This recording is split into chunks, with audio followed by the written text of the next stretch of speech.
If you support the rights of women, then you have to support prostitution. As leftists, we begin to forget the amount of power being held against these women when the work they partake in is illegal. The lack of normalization around prostitution leads to murder, disease, and more money in the hands of people who do not deserve it and will make sure their prostitutes are underpaid. Not that that doesn't happen in all jobs under this system, but at the very least, if it were legal, regulations could be in place to make sure they got at least paid more of what they're owed. The common argument against legalization and regulation of prostitution from leftists, however, is that it's yet another display of worker exploitation and gender-related alienation by way of turning a strong human biological desire into a commodity to be bought and sold. Human beings are turned into a commodity to be bought and sold. While this reigns true, the problem with this argument is that it's supporting illegal prostitution rather than legal when we still live in a capitalist system regardless. If you were to build a fully communist society not reliant on markets, destroying prostitution would make sense, but we do not live in that system.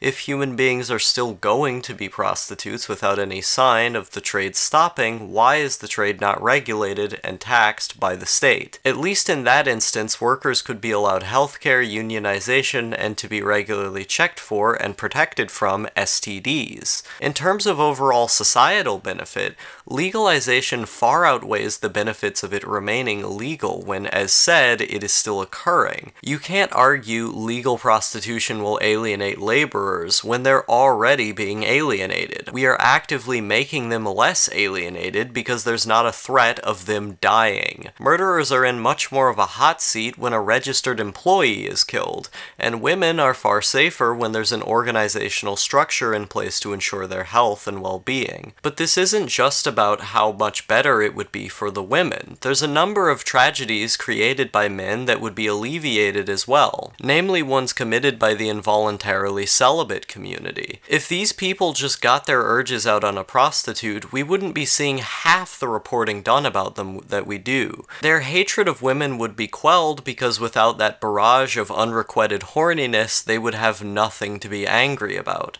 Some of these people just need to get their chemical fix and then move on.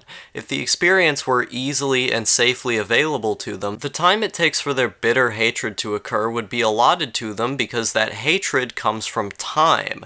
The longer you spend celibate, the more bitter you become. But if prostitution were legal, this time-induced hatred of women by celibate men would be gone because their celibacy would be gone. So legalization is a win for everyone in society, for the men who feel alone and for the women who want safety and workers' rights. I know as Marxists it may be hard to accept prostitution in concept alone, but trust me when I say it would be beneficial not just for those of us under the red banner, but for the entirety of society if prostitution were to be legalized. The amount of lower-class women, especially trans and of color, killed due to prostitution is staggering. While labor may be exploited under a capitalist system, the prostitutes of this country are being exploited so heavily that their bodies are found dead. If the prostitutes' labor is to be exploited in this system, i.e. if prostitutes continue existing, then we must address this exploitation by making it less severe. Listen, we all want a socialist society, and one day the institutions of economic stress and turmoil that lead to things like prostitution will be eliminated. We'll live in a far freer society when our women are free to fuck whoever they want without exploitation being a factor. But we live in a capitalist society right now, and right now women are dying because we aren't regulating the prostitution industry. Prostitutes don't need more prison time. They need unions.